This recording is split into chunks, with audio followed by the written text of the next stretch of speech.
भारत में आदिकाल की विलुप्त हो रही ऋषि परंपरा का पुनरुत्थान की गाथा वेदवन से प्रारंभ करने की चेष्टा की गई है।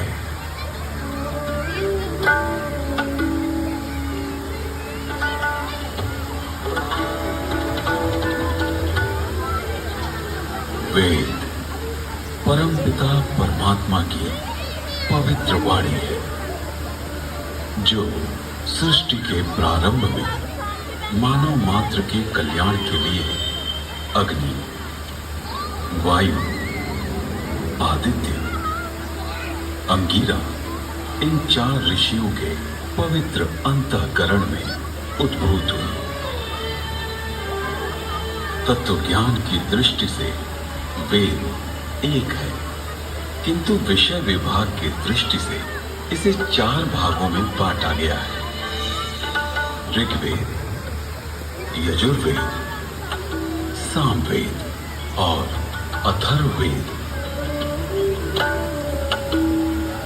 ऋग्वेद में ज्ञान का विषय, यजुर्वेद में कर्म का विषय, सामवेद में उपासना का विषय और अथर्ववेद में विज्ञान का विषय है। विश्व साहित्य का प्राचीनतम ग्रंथ वेद है। मानव जाति के प्राचीनतम ग्रंथ होने के कारण उस समय की सभ्यता, संस्कृति, आचार विचार और कर्तव्य आदि को जानने का स्रोत वेद है। भारतीय दर्शन, साहित्य, ललित कला, संगीत, ज्योतिष, ज्ञान विज्ञान वेदों में है। वस्तुतः वेद संसार के समस्त पदार्थों का बोध कराते हैं। वेद के भाष्यकार आचार्य सायण कहते हैं, इष्ट की प्राप्ति एवं अनिष्ट के परिहार के अलौकिक उपाय को बतलाने वाले ग्रंथ वेद हैं। सबके द्वारा पूजनीय और यजनीय परमात्मा से ऋग्वेद, यजुर्वेद, सामवेद और अथर्ववेद प्रकट हुए हैं। ऋग्वेद के मंत्र दृष्टा ऋषि कहते हैं, तस्माद् ज्ञातस्वरुता ऋचा सामानि जगिरे छंदांसि जगिरे तस्माद् यजुस्त तस्माद् जायत। ऋग्वेद, जिसके द्वारा विभिन्न देवताओं की स्तुति की जाती, उसे ऋग कहते हैं। ऋच्यते स्तूयते अन्य इति ऋग। इस प्रकार की ऋचाओं के संग्रह का नाम ऋग्वेद है। ऋग्वेद विश्व साहित्य का प्राचीनतम ग्रंथ है। ऋग्वेद में 10 मंडलों में 1028 सूक्त में 10,600 मंत्र हैं। यजुर्वेद, यजुर्वेद में कर्मकांड का प्राधान्य है, जिसकी समाप्ति अनियत अक्षरों वाली है, अथवा जो गद्यमय है उसे यजुष कहते हैं। अनियताक्षरावसानो यजुर।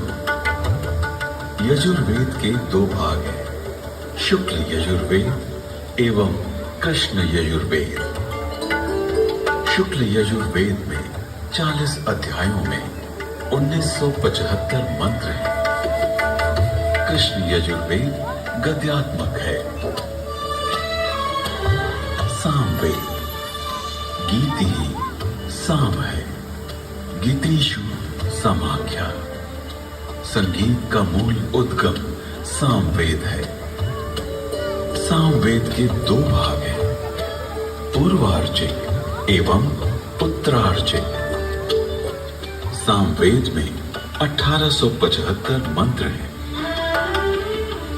अथर्ववेद, अभिचार मंत्रों का ज्ञान अथर्ववेद में है। इसमें आयुर्वेद का विस्तृत विवेचन हुआ है। इसकी शौनक शाखा में 20 कांडों में 730 सूक्तों में 6000 मंत्र हैं।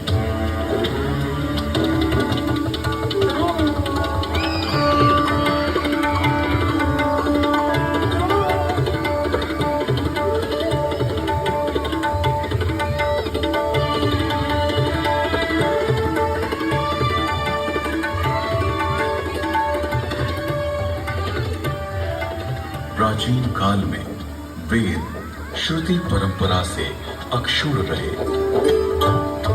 वैदिक ऋषियों ने वेदों को कंठस्थ किया और अपने शिष्यों को इसका श्रवण कराया। शिष्यों ने सुनकर वेदों को कंठस्थ किया और उन्होंने अपने शिष्यों को सुनाकर कंठस्थ कराया। इस प्रकार श्रुति परंपरा से वेद अक्षुण्ण बने रहे। वेदों में किसी भी प्रकार की मिलावट न हो सके, इसके लिए वैदिक ऋषियों ने विकृति पाठों का निर्माण किया।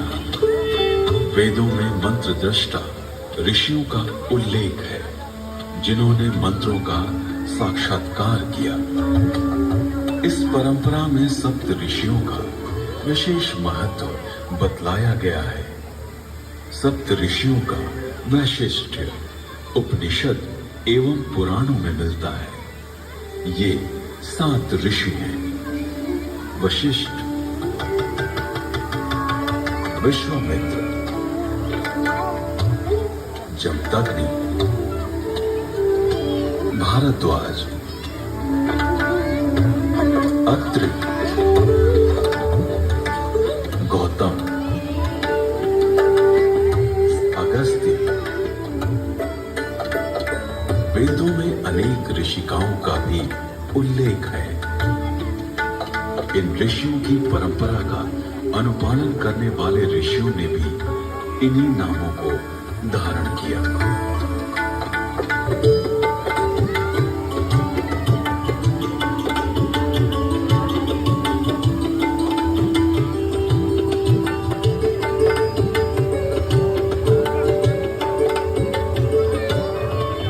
आज विश्व में जिन आविष्कारों का श्रेय पाश्चात्य जगत द्वारा लिया गया है, उसे हमारे प्राचीन ऋषियों द्वारा तथ्य सहित हजारों वर्ष पूर्व प्रमाण सहित वेदों में उल्लिखित किया गया है। जैसे अगस्त्य संहिता में विद्युत उत्पादन के सूत्र मिलते हैं।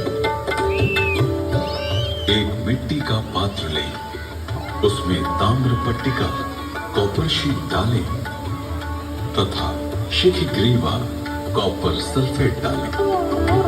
फिर बीच में गीली काष्ठ पांसु वेट सॉडस्ट लगाएं। ऊपर पारा, मर्क्यूरी तथा दस्त लौष्ट जिंक डालें। फिर तारों को मिलाएंगे तो उससे मित्रा वर्ण शक्ति इलेक्ट्रिसिटी का उदय होगा। अगस्त्य संहिता में विद्युत का उपयोग इलेक्ट्रोप्लेटिंग के लिए करने का भी विवरण मिलता है। अतः अगस्त्य को कुंभोधव बैटरी बोन भी कहते हैं।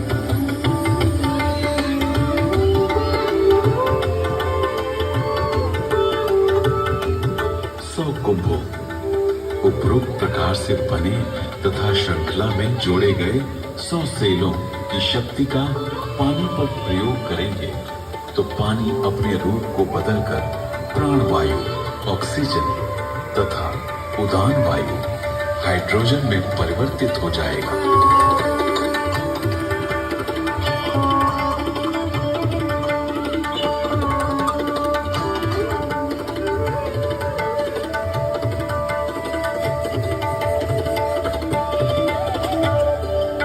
कृत्रिम स्वर्ण अथवा रजत के लेप को सत्कृति कहा जाता है। लोहे के पात्र में सुशक्त जल तेजाब का घोल इसका सानिध्य पाते ही यवक्षार सोने या चांदी का नाइट्रेट ताम्र को स्वर्ण या रजत में ढक लेता है। स्वर्ण से लिप्त उस ताम्र को शातकुंभ अथवा स्वर्ण कहा जाता है। विद्युत तार आधुनिक नौका चलन और विद्युत वहन, संदेश वहन आदि के लिए जो अनेक बारीक तारों की बनी मोटी केबल या डोर बनती है, वैसी प्राचीन काल में भी बनती थी, जिसे रज्जु कहते थे।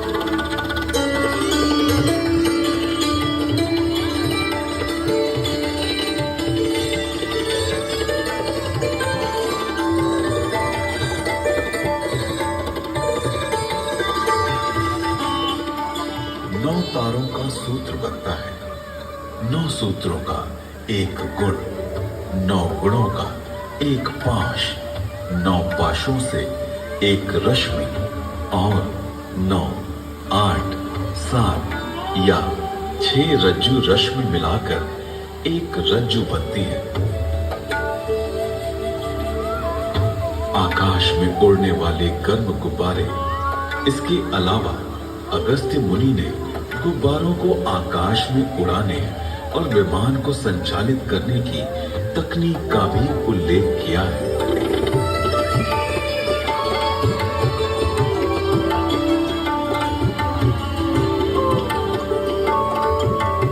उड़ान वायु हाइड्रोजन को वायु प्रतिबंधक वस्त्र में रोका जाए तो यह विमान विद्या में काम आता है। यानी वस्त्र में हाइड्रोजन पक्का बांध दिया जाए तो उसमें आकाश में उड़ा जा सकता है।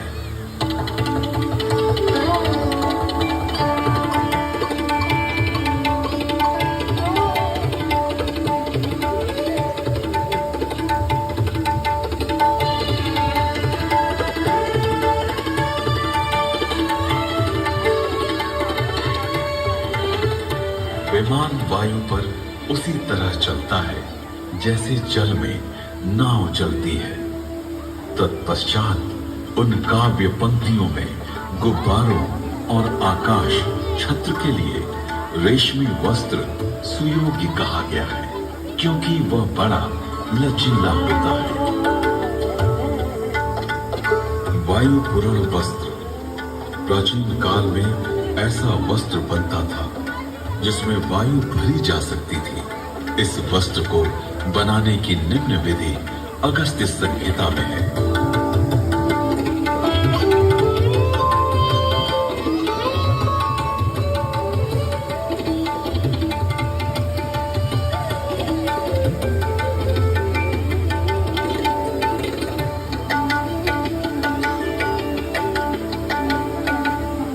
पृथ्वी का सूर्य की परिक्रमा करने का वर्णन ऋग्वेद, यजुर्वेद और अथर्ववेद के मंत्रों में मिलता है।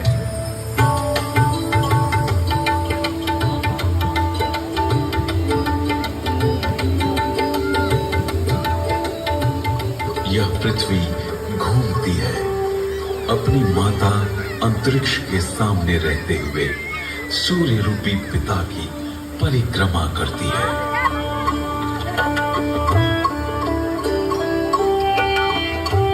पृथ्वी शक, सूर्य, शुष्ण की प्रदक्षिणा करती है। ऋग्वेद में जल की उत्पत्ति यानी H2O का उल्लेख है।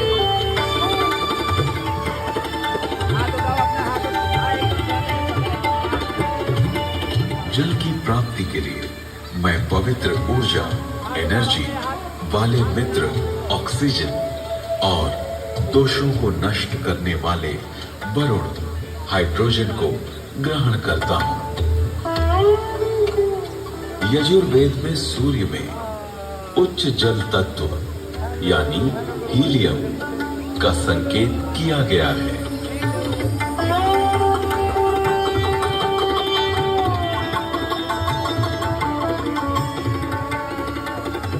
उच्च शक्ति से युक्त हाइड्रोजन, जो कि हीलियम के रूप में है, सूर्य में है।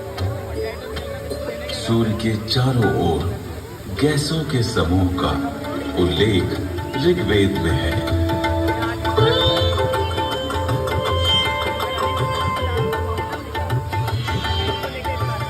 ऋग्वेद में ही सूर्य की गति और प्रकाशक होने का वर्णन है।